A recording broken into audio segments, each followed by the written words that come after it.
Assalamualaikum warahmatullahi wabarakatuh. Perkenalkan, nama saya Tasya Pria Istiqomah dari kelas 12 IPS 1 nomor presensi 31. Di sini saya akan menjelaskan tentang masa pemerintahan Presiden Abdurrahman Wahid.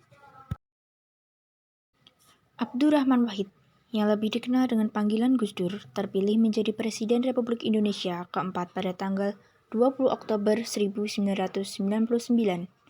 Abdurrahman Wahid mengungguli calon presiden lain yakni Megawati Soekarnoputri dalam pemilihan presiden yang dilakukan melalui pemungutan suara dalam rapat paripurna ke-13. Perjalanan pemerintahan Presiden Abdurrahman Wahid dalam melanjutkan cita-cita reformasi diawali dengan membentuk Kabinet Persatuan Nasional. Kabinet ini adalah kabinet koalisi dari partai-partai politik yang sebelumnya mengusung Abdurrahman Wahid menjadi presiden, meliputi PKB, Golkar, PDIP, dan lain sebagainya. Reformasi bidang hukum dan pemerintahan. Pada masa pemerintahan Abdurrahman Wahid, MPR melakukan amandemen terhadap UUD 1945.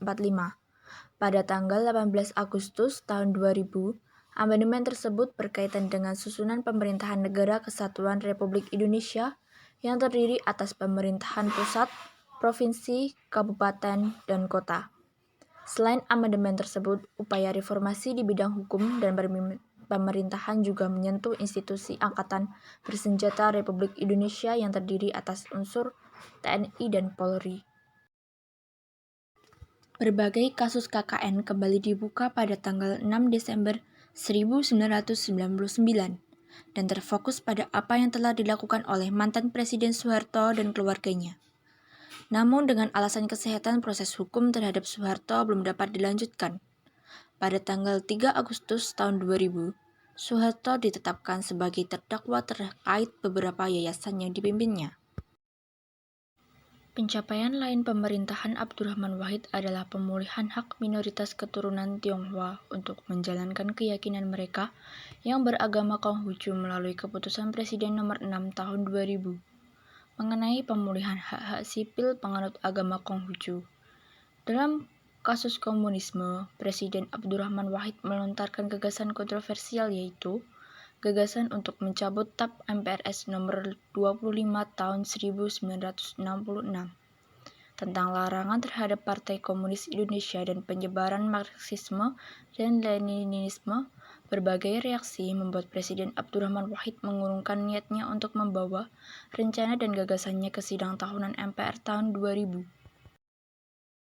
Selain masalah komunisme, benturan Presiden Abdurrahman Wahid dengan organisasi massa dan partai politik Islam yang notabene justru menjadi pendukungnya saat ia terpilih menjadi presiden adalah gagasannya untuk membuka hubungan dagang dengan Israel. Gagasannya tersebut mendapat tantangan keras mengingat Israel adalah negara menjajah dan telah banyak melakukan tindakan pelanggaran hak asasi manusia terhadap warga Palestina yang mayoritas beragama Islam. Kejatuhan pemerintahan Presiden Abdurrahman Wahid tidak terlepas dari akumulasi berbagai gagasan dan keputusannya yang kontroversial dan mendapat tantangan keras dari berbagai organisasi massa dan partai politik Islam yang semula mendukungnya kecuali NU dan PKB.